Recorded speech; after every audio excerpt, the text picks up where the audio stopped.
Donald had excellent connections across the country. Uh-huh.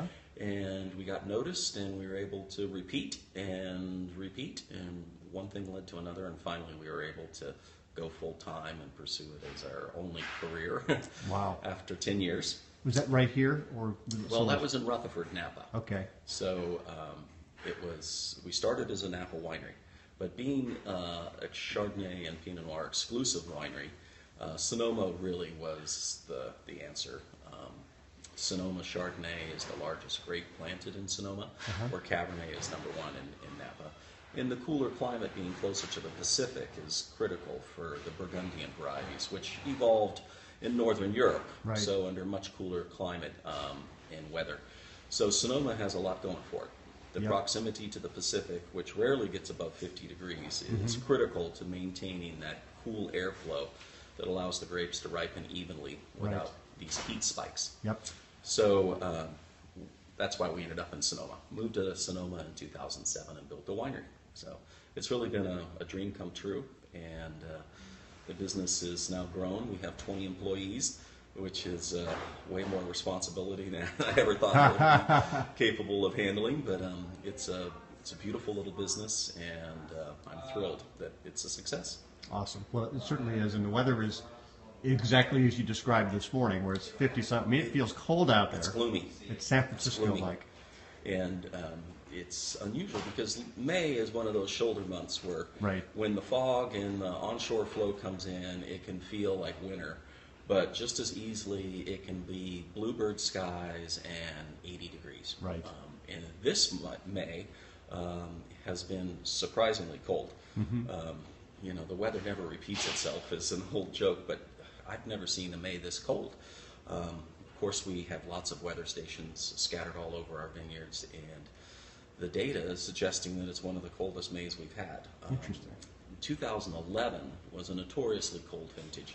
Very dreary, very rainy. I mean, the last big winter that hit the Sierras, record snowfall. I mean, 500 inches of snow or something like that. And this May is as cold as 2011 in a couple of our vineyards. So I'm scratching my head wondering what kind of vintage we have because we had a record early bud break. The winter was warm as could be, obviously one of the driest winters ever recorded. Yep.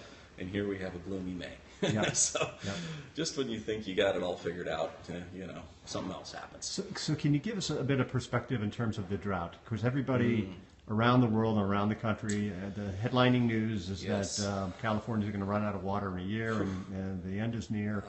How has that impacted you? Well, I've been listening to the headlines and talking to people that have had water issues, and it's a very serious problem, Right. obviously. On a statewide level, even as far up as Oregon, it's a very serious problem. A lot of farmers that are used to getting water from water projects have been cut down to zero.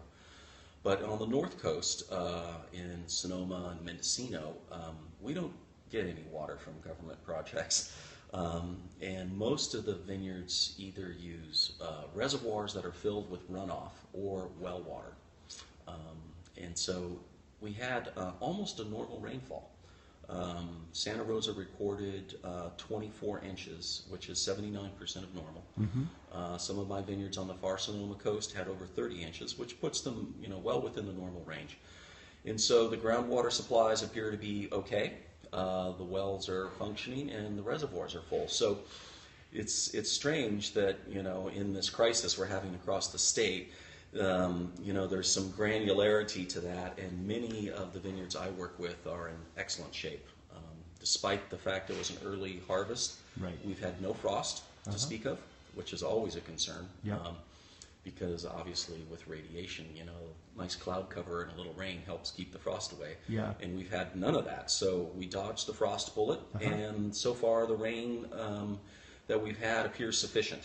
And it reminds me a lot of 2014. 2014 was a similar year for rainfall, a little more rain, but it came in these two very large tranches, and it was enough to fill the reservoirs and set the stage for really a spectacular year. 2014 was one of the best years that I've seen at the winery, and it was, of course, the beginning of a very serious drought in California. So Yeah.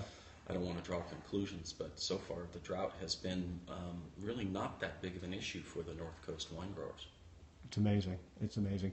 And so now, as you're looking forward, of course, the balance of the year and even into next year, are you concerned about the El Nino that's forming? Well, I've been watching that with bated breath. There was an El Nino brewing last year, right, and it kind of fizzled, right, and everyone was like, "Oh God, here's yeah. one more chance for rain snatched away." But this is looking a little more tenacious. My understanding is that some of the indicators out of the South Pacific around Australia are looking a little more favorable. And I saw an article that hit the paper. It was a long-term study about California's ability to handle high water. And everyone was laughing about it. And it was analyzing the impacts of a 100-year rainstorm. Right. And of course, it landed flat with everyone talking about the drought. But it got me thinking that it wouldn't be entirely improbable that we finish this drought with a real wet winter. Things seem to be oscillating back and forth in the weather in general with more ferocity. And yes. So it wouldn't surprise me at all that this drought ends with a bang. In which case, who knows? Typically with an El Nino, obviously we get a lot of rain.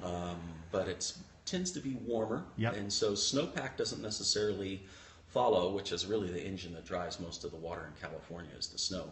But from a grape growing point of view, it could be an early vintage or rain onset, I should say. And it's not unusual for it to rain in October in the harvest season. And that's towards the end of harvest. This year being 2 to 3 weeks early because of the very dry spring, we will most likely get our grapes in the barn before any fall rain. So I'm less worried about a potential wet fall, El Nino type fall, right, than I would if we had a more normal or even a late spring. So right. I feel like we're a couple of weeks ahead of a potentially, hopefully, very wet winter. I know everyone would love to see, 150% of normal, but just don't come all at once. Exactly. This reminds me of 1997-98, which is the last time we had a really strong El Nino. Yes. And then it was too much of a good thing because that was where we had mudslides and flooding and all of those other kind of things. And you're right about the weather and Mother Nature. That there's always a balance that happens. I was surprised, frankly, that we had another dry year this year. It was almost a replication of last year, which is really, really unusual. So I think that the odds are really good that we're going to have a pretty wet year next year. But that would be really, if you look at the analogs, that would mean that the spring would be really wet. So so this is next spring we're talking about. What would that mean for you? Well, it will delay the growing season. So as the vines bud out, they're dormant in the winter, and the shoots begin to grow, there's a reciprocal growth in the root pattern in the soil. And vines are a little finicky, despite the fact that they evolve next to rivers and creeks. They don't like wet roots. So ideally there's some water that they can access, but most of the energy is taken from the soil that is not saturated. And so if it's a very wet spring, the vines can display a symptom called wet feet, where the roots are not able to penetrate the soil, and it gets a little bit out of balance. Now typically, of course, the soil dries, but it can leave the vines a little more susceptible to heat stress because the root system is not quite as deep in the soil and not quite as widespread. And of course, it'll delay things. So anytime, it takes a certain number of days to ripen a grape crop. And, when that falls in the year can have, pretty profound implications for the weather in the fall. Such as 2011 being a very cold winter, the vintage was delayed. And consequently, a lot of the late ripening varieties, such as Cabernet, particularly on the hillsides, got rain. And so it's inevitable the rain's going to come in the fall and probably shut the vintage down. The question is how many tons of grapes are still left. So if it's a very wet spring, it would suggest that there's going to be more exposure next fall to potentially wet harvest conditions. fortunately, at Patson Hall, we work with Chardonnay and Pinot Noir, which are some of the earliest ripening varieties in California, which in a cold, dreary vintage can be a real help, or an advantage, I should say. But in a vintage like this, where it's quite early and warm, it can be a slight disadvantage. So I'm actually liking this gloomy May that we're having because it puts my my ripening cycle back more to a normal year. But I'd love to see a nice wet winter, 15, 16, but I don't want to see anyone get hurt. Right. There's always a limit. Yes. So it's, as sitting here listening to you, you sound like a meteorologist who's also a winemaker. But I guess that's sort of part of the job description. Yeah. The weather is so important to any agricultural crop, but to my mind, wines and grape growing, a bottle of wine in a lot of ways is an archaeological record of the weather you've had. I've never bottled the same wine twice. Every year is different. And I'm always surprised at what an impact the growing season has on the character of the wine.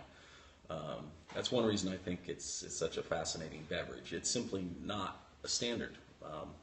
Warm spring, cold spring, wet vintage. There's all these little variables that by themselves don't appear very significant, but at the end of the day add up to creating a much different texture and style of wine. And so it's fascinating to see how that plays out. And so I follow the weather very, very carefully, one, because I'm just very interested in it, but it's critical to my livelihood. Yeah. And I work with many family wineries. I buy grapes from 32 different vineyards, and they're all owned by small family farmers. And, of course, they're the man on the ground, and, they have literally bet the farm on these wine grapes. And so if I can help contribute some bit of knowledge about the weather and, what it looks like and help assure them that, we're going to get a fine crop, I like to do that. And, of course, it's essential. I've got a lot of planning to do, and I can't pick all my grapes in one day. Right. And so the bigger issue for me typically is what I would call a heat storm, where normally my vineyards in Sonoma have onshore flow off the ocean. So it's foggy in the morning, and then the sun comes out and burns the fog off, and you get this nice little run up into the mid 70s or low 80s, and then the fog comes back in the afternoon and repeat.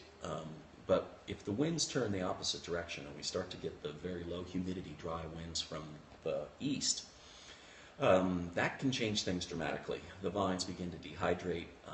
Their evapotranspiration goes through the roof. We can't deliver enough water through the drip system to compensate for that. And they begin to dehydrate. And so the sugar accumulation curve gets seriously jacked, and it can be a panic situation where, kind of house on fire, let's pick it. And 2008 was one of those vintages. 2009 was also a very hot vintage, in 2010. And then came 11, which seemed like it was a whole different paradigm, 11, 12, 13, and now maybe 14 being relatively cool years. So, come August, I'm watching for those offshore flows. And the problem is, as soon as the winds start blowing at 15% humidity, everyone says, oh, it's time to pick. It's like you can't even get a phone call to your grower, more to the point of picking day. So being able to anticipate that and knowing what weather is coming 3, 5, 7 days out is really where the money meets the road. And that's what keeps me up at night when I don't know. Right. Just even what I know is wrong, it's better than not knowing anything. You know what I mean? Yeah. At least I've got a plan of action, and maybe it's not the right plan of action, but at least I can do something. Yeah, and it's an informed plan of action. It's based on statistics and probabilities and weather service and science. Satellites, and of course the professional weathermen, the doctors of the business. Yeah, great. Well, this has been fascinating, James. I think what I want to do next is we'll sort of wrap up this discussion, and I'd love to get some shots of the vineyard for the folks so they can see how gorgeous it is out here. Yes. So I think what I'll do is I'll stop now, and then we'll restart when I can Okay, yeah, show let's go some out and take a look videos. at the vineyards. All right.